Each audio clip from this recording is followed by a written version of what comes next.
So hunters right now are very, very popular with the simplicity of being able to one-shot a lot of bosses. And if not being able to one-shot a lot of bosses, they can ultimately do a lot of damage to a single boss with just a grapple melee. In today's video, I just want to show you how you can replicate this yourself. You probably have seen videos on this of people grapple meleeing on Hunter. Just recently, the Snazzy Rock was able to beat the Wyvern boss solo on the new Desert Perpetual raid because of the Hunter grapple melee right now. If you haven't seen that video, go check that out. It's crazy. It's awesome. So something we can really quickly take note is, first, I am currently at a 148 grenade stat, which when I hit this ogre with my grapple melee, it should be hitting for 511 damage. So even though grapple is a grenade and grapple melee is, considered a melee, it still takes that grenade percentage because obviously they're like one thing together still. So having a higher grenade stat is probably the best option, but the thing people are using to make this so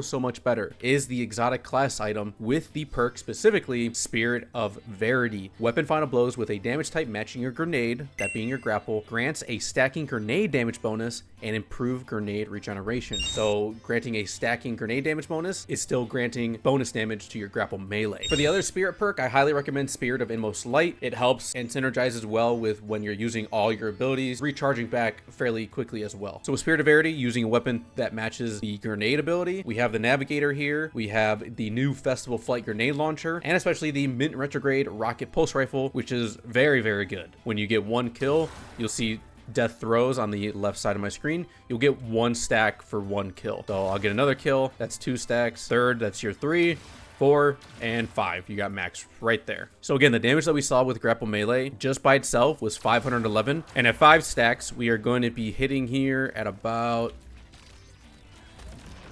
1021. It's an extra 510 damage, but that is not all we can do, because with the release of the Edge of Fate, Bungie did come out with a whole thing talking about how melees and stacking with melee damage bonuses are going to work as they are additive now. So we can add in combination blow, which also stacks up damage to increase the damage on your melees. You can get 3 stacks of combination blow. You are getting a 400% increase of damage to your melees. So if we take a look just like here, we're gonna just get our 3 stacks of combination blow. They last for 20 seconds. We have 3 stacks. Our regular numbers are 511 going up to 2,551. An extra 2,000 damage just with combination blow times 3. Let's see combination blow times 3 and Spirit of Verity. So let's spit up our death throws here. Let's get to max and let's start building up our combination blow.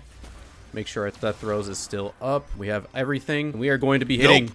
Oh, no way, you suck. Combination blow times 3 with Verity times 2. 5,000 and I think 401. That is an increased damage of 4,890, but it still doesn't end there, as you can bring in something like a 1-2 punch shotgun, increasing the damage of melees by 150%. So again, our grapple melee regular is 511. With a 1-2 punch shotgun, we get 1,276, which is going to be a 765 damage increase. Let's also really quickly bring in the fact we're going to be using tether. With tether, this makes the enemy have a 30% damage debuff, allowing us to do more damage onto them. So if we add in everything I just said into one huge thing all together, we're hitting 7,974 damage. This increases our damage up to 7,263 with everything combined. And once again, we're not done. As the reason to have Navigator on with this clip I'm showing you, this is the Warlord's Ruin first boss that you fight. Navigator, and if you have its catalyst where it allows you to spawn in a grapple point, shooting the grapple point up wherever you want, and then you just consistently damage the boss and keep doing this back and forth.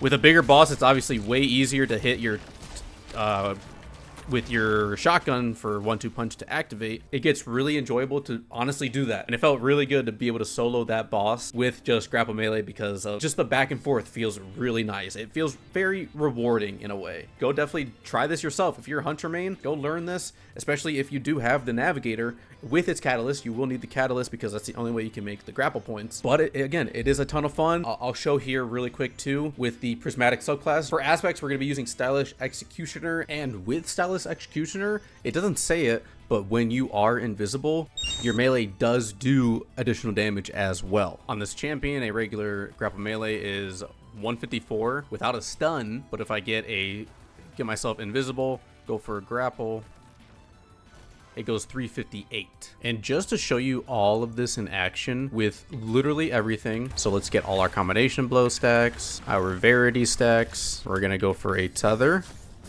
make sure we have Verity still.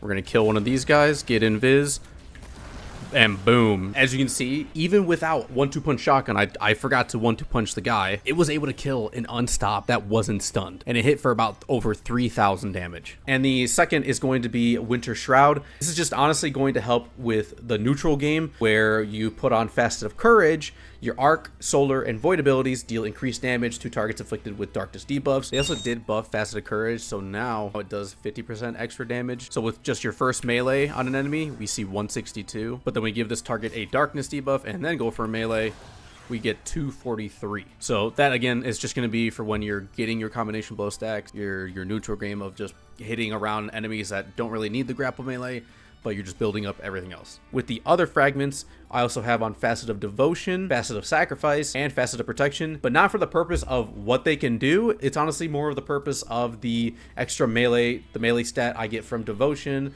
the extra grenade stat I get from Sacrifice, and the extra melee stat I get from Protection. And also with Courage, you get an extra grenade stat as well. You also do want your melee stat and your class stat to be at least 70. With the changes they made of how these class stats work, if you're under 70 for either of these, combination blow, when you defeat a target with your melee attack, you get your class ability back when it's at 70. If it's underneath 70, you're just gonna get whatever that percentage really going to be is, because as you can see at the bottom, energy gain is scaled by your class stat. And same thing goes for Gambler's Dodge. When you dodge with Gambler's Dodge, the energy you gain is scaled by your melee stat. So at exactly 70 for each stat, you will get back those abilities when using one or the other. If you can get both of those at 70 and then be able to max up your grenade as much as you can for an extra damage increase, then that's 100% what you want to do. You could even add on the font, grenade fonts on your gauntlets if you want. If you're just like a little bit below, or maybe you just want even more damage, you can add those on as well. Or even with the new Festival Flight grenade launcher that just came out last week, the grenade launcher can come with a perk called Blast Distributor. Dealing splash damage grants an improved bonus to grenade stat. You can get 5 stacks of Blast Distributor, and each stat is a 10 bonus stat towards your grenade. So as you can see here from my grenade, I'm at 148. If I get 1 stack of Blast Distributor, it goes up to 158. 2 stacks, 168. 3 stacks, 178. You get what I'm saying. You understand. And just to show you that that is the case, again, 511 for a regular melee hit. With max Blast Distributor stacks, I go up to, ain't no way, bruh. Okay, again, with max Blast Distributor stacks, we go up to 642. But yeah, I mean, that is simply just how hunters are able to do these crazy one-hit combo, wombo combos, and just be able to repeatedly do things back and forth. Again, go check out the Snazzy Rocks solo flawless Wyvern boss kill on the new Desert Perpetual raid. I mean, that alone shows you how great this build can be. And again, it might take you some time to get used to it. You definitely just want to maybe start off small, start with the Verity stacks and the combination blow stacks, and then move up to adding in the 1-2 punch shotgun. And if you think you can handle running double special with Navigator and a 1-2 punch shotgun, then you move on into that. And I guess with Transcendent, you know, you definitely are not going to be using your Transcendence on bosses or anything, because obviously your grapple just gets taken over by the Transcendent grenade. But yeah, let me know in the comments if you have any other questions about this build or just anything in general. I really hope that you can try this out and have it work for you to have a good time with this, because let's not kid ourselves, there might be a point when Bungie takes a look at this, if you know what I'm saying. But if you enjoyed this video and you want to see more build videos, please definitely drop a like. That will let me know 100% that this was a good one. I have other builds I can definitely show off to you guys, and I would love to show off to you guys, especially on Hunter. Make sure to hit that subscribe button so you know when I do upload those future videos. Share this out to your friends to show them what they can do as hunters if they're a hunter main as well. And with that, I'll catch you guys in the next one. You have a wonderful rest of your day. Peace.